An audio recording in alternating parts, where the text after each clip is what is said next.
hasi baino lehen bi kontu da, gaina Laura aurkeztu behar dizuet, pero quiero daros dos noticias, vi comentarios, edo. Uno os corresponde a vosotras dos, porque me han dicho que por favor que os salude de su parte, que sois su referencia y que vamos, que están con vosotras y que os siguen a muerte. Sabéis que tenemos un equipo de baloncesto en silla de ruedas en Donosti, el Salto Vera. Os podéis imaginar que casi, no os voy a decir que nos hubiese gustado que estuvieran ellos y ellas más que estéis vosotras, no, por supuesto, pero usted en un es investicoa que deciré la bere presencia, pero para que veáis que esto del baloncesto, esto del deporte,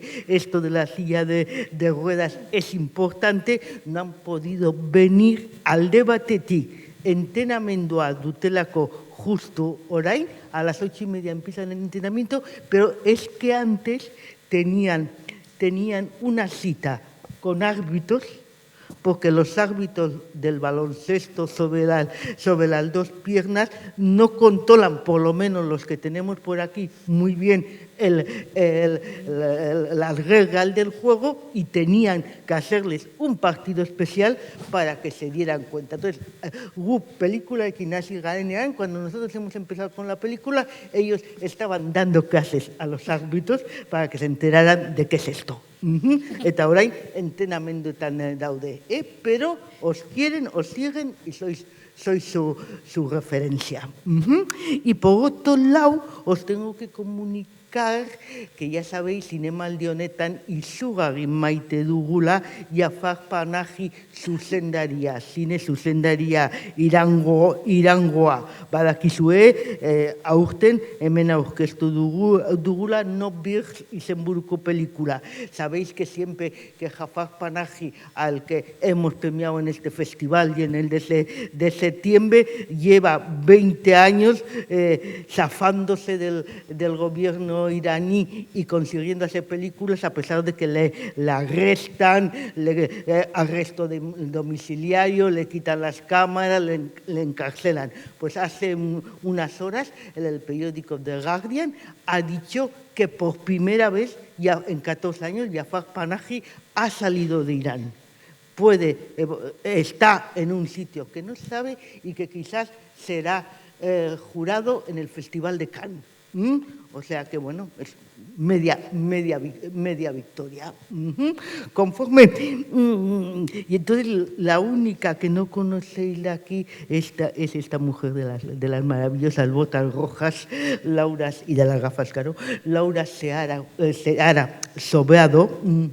Es muchas cosas. Ha sido todavía más cosas, diputada en Galicia, secretaria de Estado para la Igualdad, que era presidenta del Instituto, no presidenta, no es la palabra, directora del Instituto de la Mujer, y ahora es una de las fundadoras de Red Talento, una historia maravillosa que hace precisamente eso, conectar talentos y ponerlos donde hay que poner esos talentos invisibilizados o invisibles. Ella y sus compañeras los hacen o intentan hacerlos visibles con ayuda de todos y buscando pues esos cirriquitos, esas revueltas de las leyes y las instituciones. Entonces, había venido, no había visto la película y lo que queremos es que ella nos diga qué le ha parecido la película, de todas las facetas de su personalidad: mujer luchadora, mujer de leyes, patatín, patatero. Y feminista. Y feminista, por supuesto. Que de ahí es de donde venimos activista. Casi todas las que estamos aquí sentadas, y seguramente muchas del público, ¿no? Al final es una etiqueta, no es una etiqueta, es una manera de vivir, de trabajar y de sentir cada causa y cada trabajo, ¿no? Lógicamente. Estoy contentísima de estar aquí. Lo comentábamos esta tarde, me tenéis que permitir que lo diga. En mi vida, yo he estado un tiempo en política, es verdad, he dado muchos mítines, pero en mi vida pensé pisar el suelo de este teatro maravilloso, ¿no? Que es uno de los sitios más icónicos a la gente que le gusta el cine y el teatro, yo creo que de los sitios más icónicos de Europa. Así que me encanta hacerlo, además, en esta mesa y con esta película. La película es una película emocionante, ¿no? Y además es una película que le hemos seguido muy bien el hilo, ¿no? No sé si a vosotros os ha pasado, es tremendamente honesta, lo habéis hecho... No sé cómo habéis hecho, bueno, eso es el truco de las cineastas, pero ellas han estado todo el tiempo contándonos cosas. Hemos conocido a todas, no sé si os ha pasado también, ¿no? Las hemos visto, yo he tenido la suerte además de estar viendo con Agur y con sus hermanas maravillosas que están allí al fondo y claro, le iba preguntando y me iba contando, pero es verdad que íbamos viendo las personalidades de unas mujeres valientes, de unas samuráis, ¿no? Al final ahí el sueño de Tokio casi fue como una metáfora, de unas guerreras que bueno, tienen unas vidas fascinantes, durísimas, con una valentía extraordinaria, tías muy listas y que, bueno, pues yo creo que toda la película es un ejemplo y todas ellas lo son. Así que es un subidón y yo de verdad no lo tenía preparado, esto me lo ha dicho ya antes de entrar. Vete pensando qué vas a decir cuando te pregunte qué te parece la película. Sobre todo eso, honestidad. Valentía y honestidad, porque me ha parecido que está rodada, está contada por vosotras, pero está también contada por vosotras, por las directoras, con muchísima honestidad, con muchísimo respeto y al mismo tiempo hay un plus de activismo, ¿no? De mujeres deportistas con discapacidad, casi los márgenes, ¿no? Esta última película que han hecho Penélope Cruz y bueno, que ha hecho Juan Diego Botto con ella, ¿no? La gente de los márgenes no solo es la gente que no tiene recursos, la gente de los márgenes es la gente de la que no se habla, de la que se habla muy poco. Y hasta hace muy pocos años las mujeres con discapacidad no estaban en la conversación ni política, ni social, ni cultural de este país. Y bueno, creo que es una película, es un regalo. Así que muchas gracias a las Dires. Y aunque es verdad lo que dice Laura de que las hemos conocido y que les hemos cogido a cada uno el punto, yo les he pedido a las dos, perdóname, a Judith y a Gurchané, que se definan como todo, igual que ha dicho Laura. A mí se me había olvidado el puntazo de feminista. Les he pedido una pequeña definición para mí en la terraza del Café Victoria y que luego desarrollen. Y entonces la maravillosa de la esquina de izquierda me ha dicho que, pues, lógicamente, mujer y que en algún momento fue una niña de 11 años con una enfermedad rara de nombre muy bonito, huesos de cristal, y que era rebelde y que tenía un padre llamado Ricardo, también con huesos de cristal, pero con una diferencia, aparte de que Ricardo era chico y ella es mujer, que él jugaba al baloncesto y tú no podías jugar al baloncesto, pero tú lógicamente te plantaste con tus huesos de cristal porque lo tuyo era romper techos de cristal, ya puestos a romper cristales. Y entonces hubo un momento, hubo 36 segundos increíbles para aquella chavala. Pues cuéntalos. Bueno, yo empecé con 11 años queriendo jugar con un padre paralímpico en atletismo y en baloncesto, y yo quería jugar y no me dejaban. Era una niña, mujer, y me rompía cada 2 por 3, entonces no me lo permitían y yo siempre decía, ¿por qué él sí y yo no? O sea, la única diferencia es que él es hombre y yo soy mujer. Entonces estuve 4 años en una pared hasta que un entrenador se jugó su licencia. Mis padres tuvieron que firmar, tuve que firmar yo para esos 36 segundos, que no me creía que tenía que salir a jugar y salí a jugar. Y justo el seleccionador nacional estaba ese día en el pabellón. Y mi actitud le hizo llevarme a mi primer europeo con 15 años. Fue esos 36 segundos. Sí. Y luego, bueno, es verdad, habíamos quedado en la terraza que después de tu definición ibas a intervenir tú para vernos, pues precisamente eso, incluso ibas a poner el ejemplo de las mujeres con discapacidad sin derecho a voto, los hombres con discapacidad que sí lo tenían, todo eso es tuyo. Es tu momento. Sí, bueno, uno de tus momentos. Podríamos estar aquí, imaginaros un montón de tiempo, y yo creo que también es bueno que hablen todas, pero es verdad que esta anécdota quedamos en contarla porque cuando ella empezó a explicar lo que le pasaba, de que su padre sí jugaba con la misma enfermedad, pero ella no, bueno, pues es verdad que salió de nuevo, como sale, siempre que hablamos de mujeres y discapacidad, la interseccionalidad, ¿no? La doble discriminación, la múltiple discriminación, que se ve en casos como este y que yo le contaba que pasó muchísimo tiempo, por ejemplo, en España. Yo estudié las sentencias que se dictaban en España, incluso después de la entrada en vigor de la Convención de los Derechos Humanos de Naciones Unidas para personas con discapacidad, ¿no? Y analizamos varias sentencias diversas de muchísimos tribunales de todo el conjunto del Estado y, bueno, pues detectamos que efectivamente, sabéis que en el Estado español hasta hace poco había 80.000 personas que por razón de discapacidad no podían votar. Estaban incapacitadas y, por lo tanto, no podían ejercer el derecho a voto. Por supuesto, eso ha cambiado ya, tarde, pero ha cambiado, ¿no? Pero cuando analizamos las sentencias anteriores a aquello, nos dimos cuenta de que cuando los hombres reclamaban que le devolvieran el derecho a voto, las sentencias de los tribunales, algunas hacían referencia a que incluso era terapéutico, no solo no ponían en duda que se le devolviera el derecho a voto, sino que era terapéutico. Y, sin embargo, cuando lo solicitaban mujeres, había un paternalismo insultante en aquellos argumentos jurídicos, le hablo, de casi tratar a las mujeres con discapacidad como si fueran niñas, como si fueran menores de edad, mujeres que estaban reclamando derechos, ¿no? En este país se ha esterilizado a mujeres con discapacidad, creyendo, por parte de sus familias en muchos casos, para protegerlas, precisamente teniendo claro que no podían ser madres, que ese derecho a formar una familia no lo tenían, cosa que no sucedió con los hombres. Y esto ha pasado también con el empleo. El 60% de las personas con discapacidad en España son mujeres y, sin embargo, son las que lo tienen más difícil para acceder al empleo porque están casi todos ocupados por hombres con discapacidad. Por lo tanto, se las discrimina por razón de sexo, se las discrimina por razón de discapacidad y a veces esos dos factores hacen que aparezcan nuevas discapacidades que no son fácilmente detectables, pero que a poco que hagamos aparecen. Y ella hoy puso ese ejemplo en el ámbito del deporte también, ¿no? Que me pareció como muy interesante que lo contara, sin irse muy lejos, solo viendo y poniéndose en comparación con su padre, ¿no? Y bueno, pues era lo que aquí Begoña me pidió que os contara. Luego, claro, agurtxaneri ere, eskatu nion, bere burua azaltzea, definitzea, badakizue Gasteizkoa dela, badakizue saskibaloian, bianken gaineko saskibaloian aritua dela, badakizue,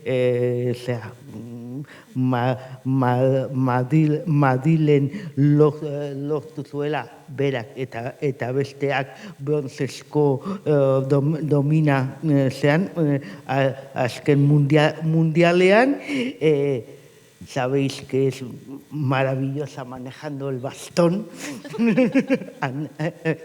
pisa con garbo con el bastón, esan dugu bion artean, esan dugu que con los bastones es uno de los regalos que nos hacen cuando estamos o somos o de repente nos convertimos en discapacitadas. Por Dios, un bastón.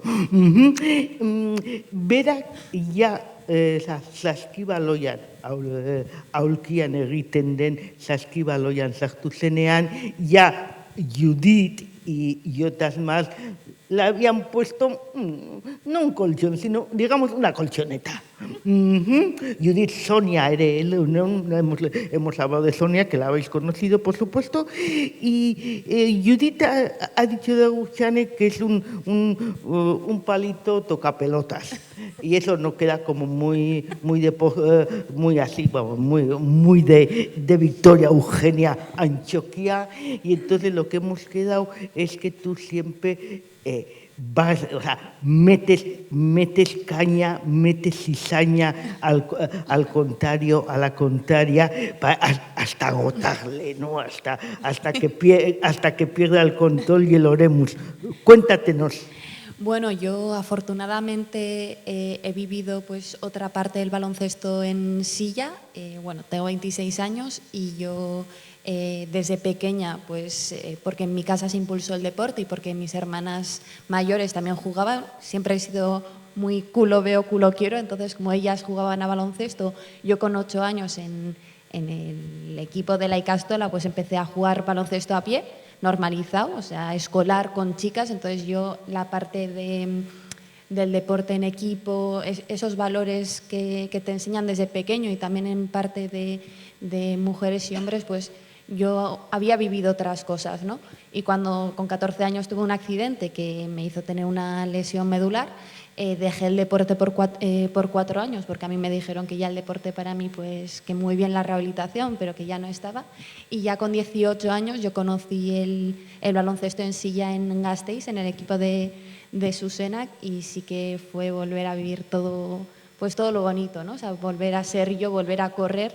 Y al de poco que conocí la selección, conocí a Judith y a mis compañeras, sí que vi pues la parte bonita, ¿no? O sea, sí que tuvimos tropezones, ya habéis visto en la película, y muchas más cosas que no se han visto, pero sí que vi la cresta de la ola, ¿no? O sea, ese esfuerzo, con todo ese esfuerzo conseguir cosas, ¿no? Porque hasta ahora trabajaban, luchaban y era un tropezón y otro tropezón y otro, y al final todo ese trabajo, como no se veía en resultados deportivos, pues parecía que no había, ¿no? Pero todas mis compañeras, y aquí está Judith, que han vivido toda esa lucha, pues las que hemos llegado más tarde lo hemos podido ver, ¿no? Nos lo han contado y aunque no lo hemos vivido, pues lo hemos trabajado de otra forma. Yo creo que al final es lo que nos ha dado esa garra, y que luego, pues bueno, el año pasado, después de los Juegos de Tokio, que al final fuimos, no se ve en la película, pero fuimos, conseguimos un bronce en el Europeo de Madrid y bueno, poco a poco estamos consiguiendo Perdón, me he equivocado, cositas, de ¿no? los europeos mundiales adultos. No pasa nada. Bueno, algún día, bueno, pues como lo que se dice en un marco incomparable como el Victoria Eugenia, tiene que hacerse. Yo os pido, os exijo, y además para no quedar mal delante de todas ellas y eso, que consigáis un bronce en un mundial. ¿Vale? Vale, hemen geratuko da. Vale. Bueno, perdona, te he cortado lo que habíais ido a Tokio. Sí, bueno, después de los Juegos de Tokio, que se aplazaron un año, que pensamos que no se iban a celebrar, que por fin conseguíamos ir a los Juegos y que se iban a cancelar, al final solo se aplazaron un año y pudimos disputarlos, vivirlos, sí que de forma diferente, porque fueron unos Juegos raros debido al COVID, pero bueno, a finales de ese mismo año disputamos el europeo y volvimos a demostrar pues que seguíamos trabajando, seguíamos estando fuertes, y bueno, conseguimos el primer bronce en la historia y bueno, todavía tenemos ganas de más. En mes y medio tenemos mundial en Dubái y luego en agosto también tenemos el europeo de nuevo clasificatorio para los Juegos y bueno, al final ahí está nuestra lucha, ¿no? Te he preguntado, Judith, que cómo se consiguió ese bronce, por qué se consiguió, y te lo he preguntado desde un punto de vista deportivo, o sea, ¿por qué? No voy a repetir, ¿por qué ese bronce? ¿Cómo lo conseguisteis? ¿Equipo, buenas tiradoras? Cuéntalo tú. Bueno, nosotras siempre hemos luchado, no hemos tenido ningún referente de decir tenemos que jugar para esa jugadora porque es la que nos va a salvar el partido. Como bien, yo a Agur la llamo siempre mi palito fuerte porque aunque no la veáis, hace un gran trabajo que nadie ve, que es picar, picar y picar. Y yo creo que la selección en Tokio nos hizo muy fuertes psicológicamente, consiguiendo un 8º lugar, y eso hizo que en el europeo todo, y que en el 3er y 4er lugar no teníamos a 2 jugadoras referentes, y yo en Tokio decidí darme ese descanso merecido, ya que ya lo había aplanado todo el terreno. Me hice a un lado porque necesitaba darme ese regalo de aplaudirme todo eso y de que chicas que estaban esperando entraran, era el momento. Yo lo vi desde la grada, no sé lo que ellas sintieron, pero las conozco perfectamente. y fueron muy fuertes psicológicamente. Yo creo que eso les hizo ganar ese partido, olvidarse de todo lo que hubo COVID, en el equipo hubo COVID y todo, y así es más, se mantuvieron fuertes y unidas y eso hizo ganar el bronce, no tiene otra. Y también hemos estado comentando el momento actual, aquí y ahora, del baloncesto en silla de ruedas. Y hemos quedado más o menos en que aparte de vivir una etapa bonita, porque incluso hay una selección sub-25, lo cual significa que tenemos cantera, también hemos hablado de que es un juego que los espectadores ya están dando cuenta de que es vistoso, que es espectacular, que vuestro dominio de las sillas es algo, Dios, qué maravilla. A ver, yo creo que todavía faltan cosas por trabajar. No sé si alguno de aquí ha ido a ver al Salto Vera Vera, que antes ha comentado Begoña, o a nosotros, que somos muy majos, pero sí que es cierto... cuando combaten con el Salto Vera Vera. Estoy yo en Gasteiz. Pero sí que es cierto que bueno, aunque faltan cosas por hacer, los últimos años el baloncesto en silla y el deporte, tanto femenino como el deporte adaptado, sí que ha dado un cambio, y por lo menos yo que he visto la parte bonita del baloncesto en silla, ya cada vez ya no ves hay pobres personas discapacitadas que hacen algún deporte, no, ves a deportistas jugando un 5 para 5, ves un partido, se te acaba olvidando, puedes ver que hay uno que le falta una pierna, hay otro que no siente de aquí para abajo, ¿no? Pero se te olvida, es algo anecdótico. Luego ves un partido, ves choques, ves talento, ves canastas, caídas, pero ves el deporte, se te olvida quiénes son, si son hombres, mujeres, si uno tiene 50 años y el otro 15, se olvida. O sea, es curioso, pero se te olvida, ¿no? Y bueno, yo creo que estamos viviendo una etapa bonita y bueno, podéis venir a vernos. Ya sabéis, tenéis que ir a verlas, tenéis que votar a la película. Sí, por favor. Laura, al hilo de todo lo que están comentando y al dos, incluso ese detalle de distintas categorías de discapacidad, distintas edades, distintos sexos, queda como muy, ya sé que la palabra está muy machacada, tú tendrás otra mejor que sea, muy inclusivo, ¿no? O sea, lo que podía ser un deporte solamente, como ha hecho José, para unos cuantos pobrecitas, resulta que rompe barreras que el deporte normalizado quizás no las rompa, ¿no? No sé si se te ocurre algo al respecto. Bueno, yo creo que hay un cambio. Yo no soy experta en deporte paralímpico, pero bueno, al final con la relación que tenemos en el trabajo con la Fundación CERMI Mujeres, donde están todos los colectivos de la discapacidad, incluidos también los que están relacionados con el deporte de todo el Estado, pues bueno, siempre de una manera colateral acabamos, pues como hoy también, que es cuando más había aprendido, desde luego, acabamos hablando de todos los ámbitos.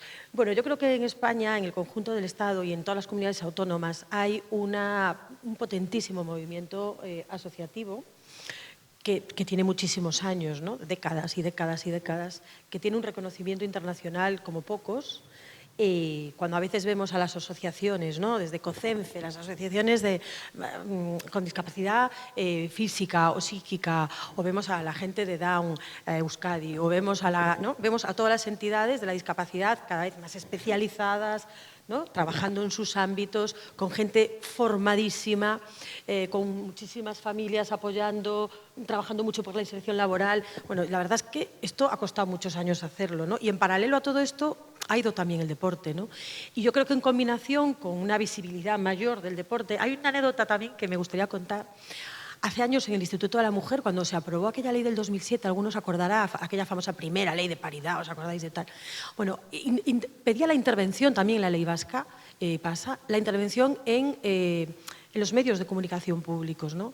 La manera de contar el deporte, por ejemplo, bueno, las noticias por supuesto, pero es que el deporte era completamente masculino, acordaros, ¿no? el telediario de la televisión española era, si había 20 minutos de fútbol, 19 eran fútbol, y por 10 minutos de deporte, o sea, 20 minutos de deporte, 19 eran fútbol, y uno, pues no sé, a lo mejor golf, que uno ganaba el Máster de Augusto, alguna... Y todo hombres, por lo tanto, ¿no? Cuando aquello cambia y los minutos se tienen que empezar a repartir y tienen que aparecer mujeres deportistas y búsquense ustedes la vida, aparecen otros deportes. Porque, claro, en aquel momento las mujeres no jugaban al fútbol. Hombre, empezaban a jugar, pero no destacaban en fútbol. Destacaban en otras disciplinas como el atletismo, como las guerreras del básquet, del balonmano, las atletas, ¿no? Mireia Belmonte, ¿no? La nadadora catalana, tal. O sea, empezaron a destacar. Entonces, al final, eso también llevó a que aparecieran otros deportes masculinos y otros deportistas hombres y abrió a esos minutos también dedicados al deporte paralímpico y fue alucinante, ¿no? Y yo creo que ahí estuvo el gran cambio. O sea, que también la pequeña aportación desde la igualdad y desde el feminismo, perdóname que sea pesada, pero ha sido importante también en todo. Sabéis que las feministas no solo tenemos una causa, tenemos muchas. A veces tenemos alianzas ruinosas, pero estamos en muchas causas, ¿vale? Y bueno, y entonces esta no se nos podía escapar y no se nos escapó tampoco. No, pero eso, pero, o sea, no, yo no, cuando he dicho que yo no sabía tanto de básquet hasta que he visto la película, no, pero mi reflexión, que tú has seguido muy bien, era que qué maravilla que algo que era un reducto para unas pocas y bueno, pues que hagan algo, resulta que es más rompedor, es más inclusivo, es más abierto que otras cosas. Eso es lo que me apetecía compartir con vosotros. Y luego, hablando de espectáculo, vosotras dos, damas cineastas, es que hay que poder filmar, poder montar, poder iluminar ese baile de ruedas, ese baile de canastas, ese baile de todo, el pica pica de Aguchane, las maravillosas caídas, los choques de ruedas. O sea, aquí hay tiene que haber como dos cineastas muy de verdad y con muchos líos, muchos problemas, muchos desafíos. Contad cómo se filma todo eso. Vaya pregunta. Pues la verdad que las primeras veces que fuimos a conocer a las chicas, ya empezando antes de que fueran al Mundial de Hamburgo, empezamos en Portugal, ¿no? Nos conocimos en Portugal, después fuimos al CAR de Barcelona y ya nos fuimos a Hamburgo. Pero antes de eso, esas dos concentraciones primeras, fuimos Ainhoa y yo solas, todavía sin tener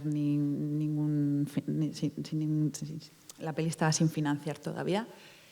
Entonces, nada, nos fuimos las dos a lo loco, básicamente, a conocerlas y Ainhoa manejaba la cámara y yo el sonido. O sea, yo no había manejado el sonido jamás. O sea, Ainhoa se enfadaba conmigo. Yo digo, pero es que ¿dónde van las pilas? O sea, un desafío total, vamos. Y fuimos conociéndolas y lo primero que hicimos fue como hacerles entrevistas en profundidad a cada una de ellas.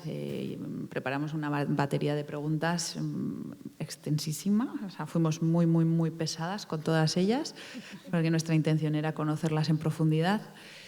Y de allí ya nos fuimos a Hamburgo al campeonato y a Hamburgo nos fuimos Ainhoa y yo en coche desde Bilbao a Hamburgo con todo el material. Y allí pues intentamos grabar. ¿Ya sabían dónde poner las pilas o ya teníamos a la sonidista en directo, ¿no? A Carballo, ¿no? No. Carballo ya se unió en Rotterdam, pero básicamente toda la... Seguías tú siendo la sonidista. Sí, eso es, sí. Teniendo a Santi Salvador de postproductor de sonido, era como, Santi, es que te voy a entregar, no sé, un desastre de audio, ¿no? Pero bueno. Entonces...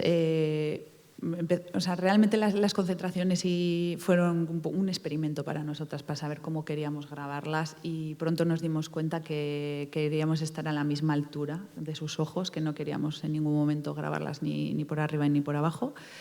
Entonces fuimos probando las sillas de cada una de ellas hasta la silla que nos encajara en el culo. Y aprendimos a eso, Ainhoa se montaba en la silla de ruedas, iba con la cámara y yo le empujaba. Y yo iba con la pértiga y los micros y demás.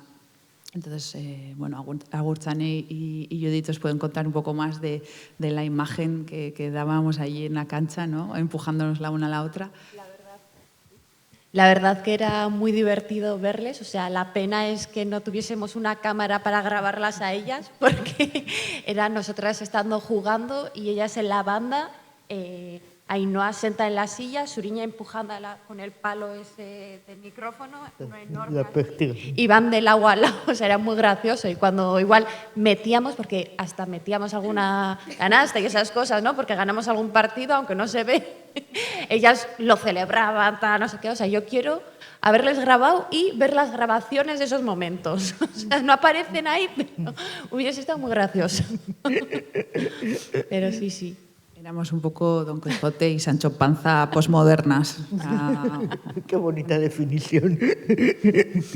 A ver, digamos que intentamos como convertirnos en una más del equipo y nos implicamos muchísimo. Sí. Y luego, precisamente con lo que comentabais, hay esta cosa inclusiva en el mejor sentido de la palabra, porque es verdad que la cancha es una especie de sitio de libertad donde todo el mundo se iguala de alguna forma, pero en el buen sentido.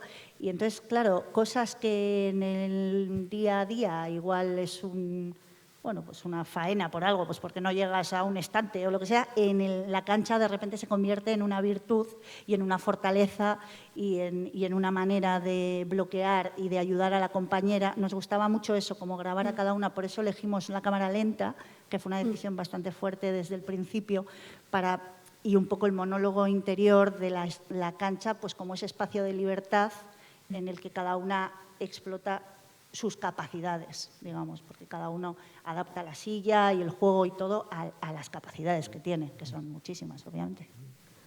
¿Vuestro turno? ¿Os parece bien? ¿Comentamos algo? Si tenéis alguna duda, curiosidad. Si queréis desafiarlas en la cancha de Sagüés. ¿No? Sí, perfecto.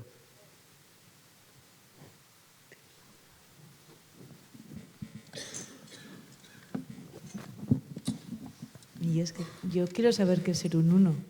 ¿Eh? ¿Qué es ser un uno? Vale, lo explico yo, creo que es para mí. Bueno, en baloncesto en silla y también en otros deportes adaptados, bueno, por lo menos en el baloncesto jugamos personas con distintas puntuaciones y con distintas capacidades, ¿vale? O sea, podemos jugar tanto una persona que le falta un pie como una persona que tiene una lesión medular que no mueve del pecho para abajo. Entonces, eso lo que te provoca es tener una movilidad mayor o menor en la silla de juego. Por eso habéis podido ver que cada silla era diferente y había algunas que iban más altas, otras más bajas, ¿no? Entonces, en esa funcionalidad en la silla tenemos una puntuación cada jugadora entre el 1 y el 4,5. Entonces, el 1 es las personas que tienen una lesión más alta y los 4,5 son las personas que tienen una lesión como más bajita. Pues yo qué sé, un 4,5 sería una persona que le falta justo un pie y un 1 sería una persona pues, que tiene una lesión medular pues, muy alta. Entonces, en función de eso, pues te dan una puntuación.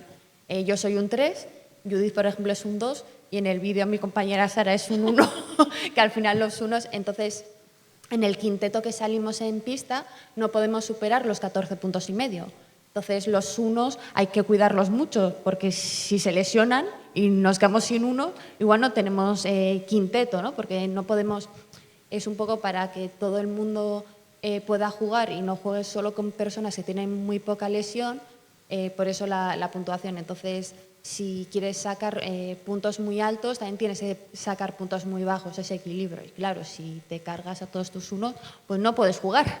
Es un problema. ¿Conforme?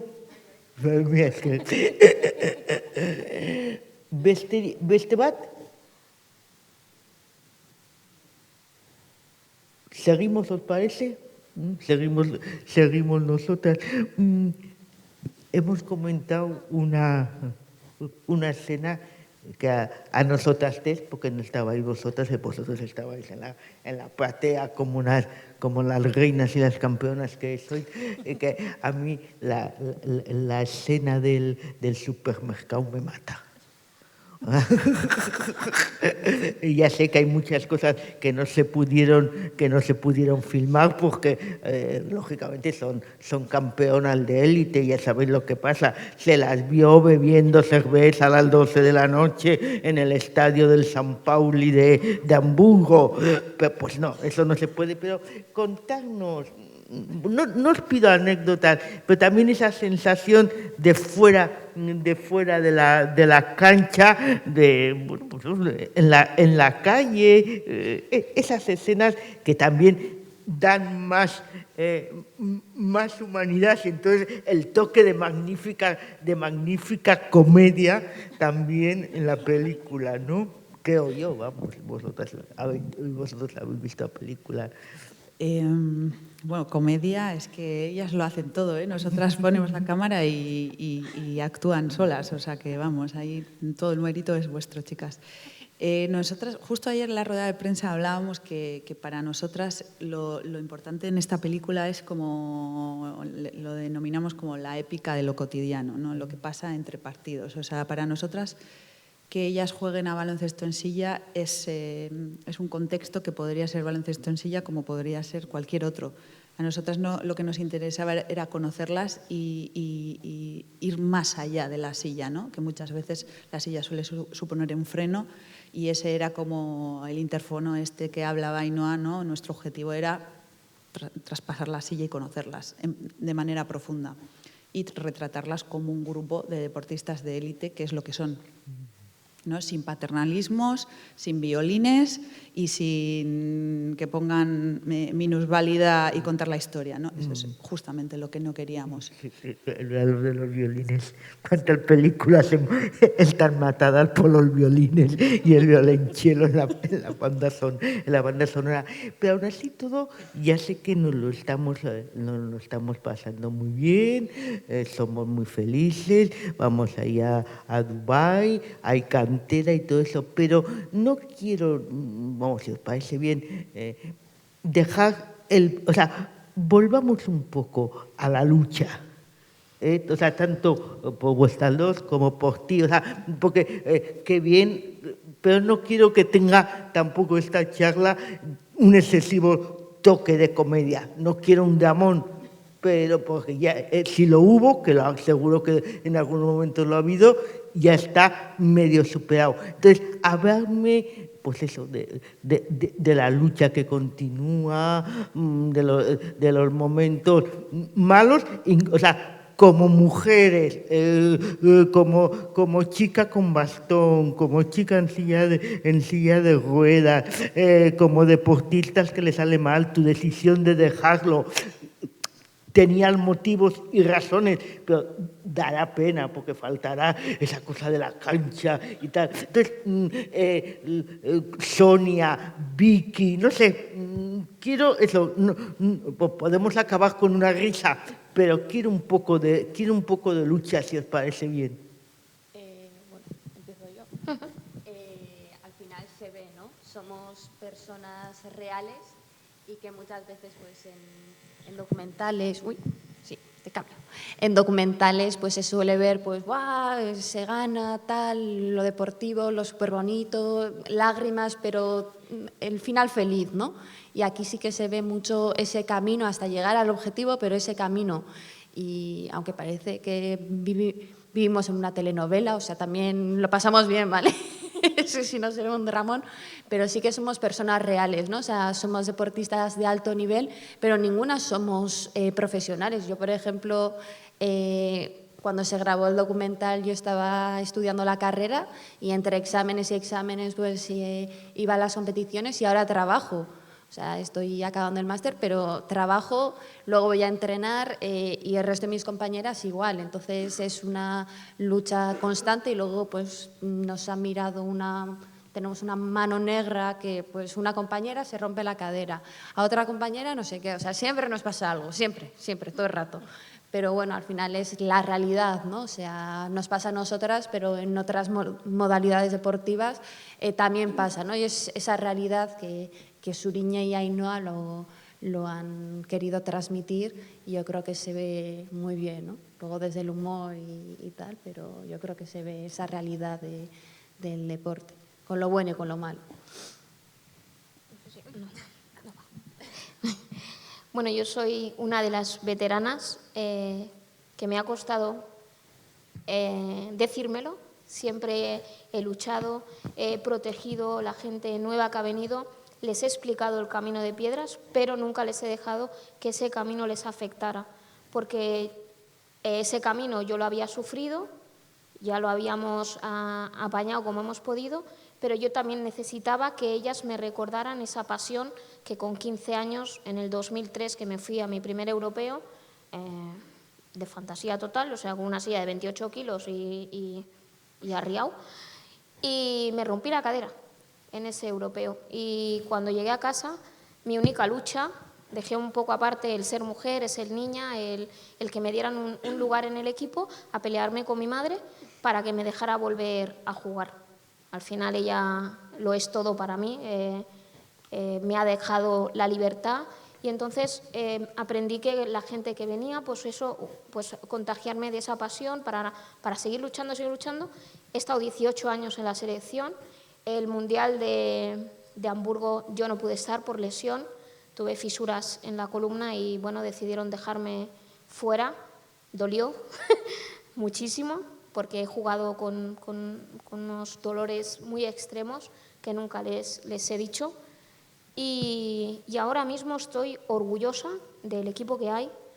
Fui al europeo a verlas y aunque me decían esto es tuyo, o sea, yo solamente estaba orgullosa como una madre de ellas y estoy orgullosa de lo que va a pasar. Sí que es verdad que en Dubái se va a complicar, porque viene gente muy nueva, es Dubái, no es un europeo, es gente pues, de Estados Unidos, gente preparada, gente que ellos tienen, es lo que dice Agur, nosotras ninguna vivimos de esto. Nosotras, yo me voy a las 8 de la mañana y a las 3 estoy entrenando y a lo mejor no puedo comer o doblo porque soy entrenadora de un equipo, ¿no? Quiero enseñar todo lo que he aprendido. Entonces, es divertido, porque el camino tampoco ha sido solo de piedras, pero sí hay muchas lágrimas detrás. Yo creo que tanto Ainhoa como Zuri, que se unieron y fueron una más desde el primer momento, una de las cosas que a mí me ayudaron es tenerlas para desahogarte, ¿no? Porque al final, como no quieres contagiarlas a ellas, no explicas tu dolor, o como el momento de peinar, que yo soy la peinadora oficial, a Vicky, con su cadera rota, yo tenía el alma rota, porque sabía perfectamente el dolor que podía llegar a sentir y bueno, en aquella imagen cuando le dan un golpe yo es que no puedo, yo sufro mucho, pero nos lo hemos pasado bien, ¿no, Agur? También nos lo hemos pasado bien. Me has pedido la palabra, Laura. Y solo para decir una cosa, hace falta dinero, ¿no? O sea, ya está, es una de las cosas también que deja clara la película, ¿no? La película es maravillosa, nos cuenta la historia de unas mujeres, nos cuenta la historia de unas deportistas de élite, nos cuenta la historia de mujeres que tienen que hacer auténticas filigranas para poder llegar a las competiciones. Ella está aquí hoy, mañana trabaja a las 8 de la mañana, se tiene que ir corriendo, ya estaba en Barcelona, o sea, las propias vidas de las deportistas de élite y de otras muchas deportistas de élite, mucho más de las deportistas paralímpicas, ¿no? Y de los deportistas paralímpicos. Pero en general yo creo que se necesita muchos más recursos, así que si esta peli nos ha emocionado, ha hecho pedagogía y además pues puede ser sensibilizadora y concienciadora, pues mucho mejor, porque aquí sí que hoy lo hemos visto todas, ¿no? Y todos. Lo dice el entrenador varias veces, ¿no? Equipazos, os estáis enfrentando a equipazos que tienen de presupuesto 1,000,000 y pico de euros, ¿no? Y nosotros que tenemos, ni lo dice, ¿no? Y hace muy bien, porque, bueno, así no quedamos mal nadie, ¿no? Pero es como, lo intuíamos, ¿no? Que aquí han tenido que hacer lo que lo dice la propia capitana, ¿no? Lo que tenían que hacer durmiendo en el suelo de la caravana, en el jardín de su entrenador, para poder concentrarse encontrarse en las casas privadas de todos ellos y de todas ellas. Así que también si sirve para pues, esa concienciación, yo la utilizaría mucho, y si fuerais vosotras, para efectivamente que rule, no solo para que gane premios, que también, sino para que rule como elemento de concienciación, que hace falta mucha, todavía mucha. Y esto va de buen rollo, de que sí, muchos patrocinadores, aplausos, mucho cariño, mucho amor, pero el gran deporte, el deporte de élite, hay que financiarlo, el dinero no cae del cielo, ¿no? ¿Preguntas? ¿No? Vale, entonces, si queréis, vamos, a ver, ¿algo quería decir algo? Si coges el No, micrófono, bueno, mejor. a ver, decir que nosotras es verdad que hemos optado por una película que la retrata a ellas, quizás sin dar todos esos datos que están ahí, son aplastantes, pero porque es ese tipo de película, porque al final queríamos mirarla de tú a tú y no hablas con esos datos igual de tú a tú, y generar esa empatía para que todos podamos saber que una persona igual que tú se está enfrentando a un montón de dificultades añadidas e innecesarias, pero esa lucha está ahí y espero que se perciba en el metraje, porque al final ellas como jugadoras y como mujeres se han unido y son ellas las que han creado las posibilidades de que haya una selección en condiciones, de que tengan posibilidad de jugar juntas y si ganan algo es porque han tenido más posibilidad de jugar juntas. Y al final eso es lo que a nosotras, de hecho, de una cosita solo, nosotras empezamos la película hablando como un tríptico, hablando de 3 historias y 2 de ellas eran masculinas, porque siempre ves más las historias masculinas, es mucho más fácil porque vienen a ti y vienen de otra manera. Las mujeres tienden a alejarse, vas con la cámara y se alejan. Y nosotras tuvimos que hacer un esfuerzo incluso cambiando la peli ante las instituciones y que ya nos habían apoyado, cambiamos la peli para que fuera solo de ellas, porque eso consideramos que es parte de la lucha, que a veces hay que hacer un esfuerzo extra para visibilizar algo que nosotras mismas a veces nos resistimos a darle ese valor y a darle ese protagonismo. Entonces, yo creo que entre todas, tanto nosotras a ellas, yo creo que les hemos aportado nuestro granito y ellas a nosotras también nos han empoderado para poder hacer la película y para poder hacer muchas otras cosas y hemos aprendido mutuamente y creo que esa es la forma también de luchar, como visibilizar el poder que tenemos y que tenemos que aplicar. ¿Qué os parece? Os pido alguna frase a cada una, alguna historia, aparte de invitar a veros. ¿Cuál es el próximo partido del Susenac? Bueno, Ahora que no me oye lo del salto. Lo del salto. Bueno, pues en octubre, sí, ya En sé que. octubre podéis venir, somos muy majos.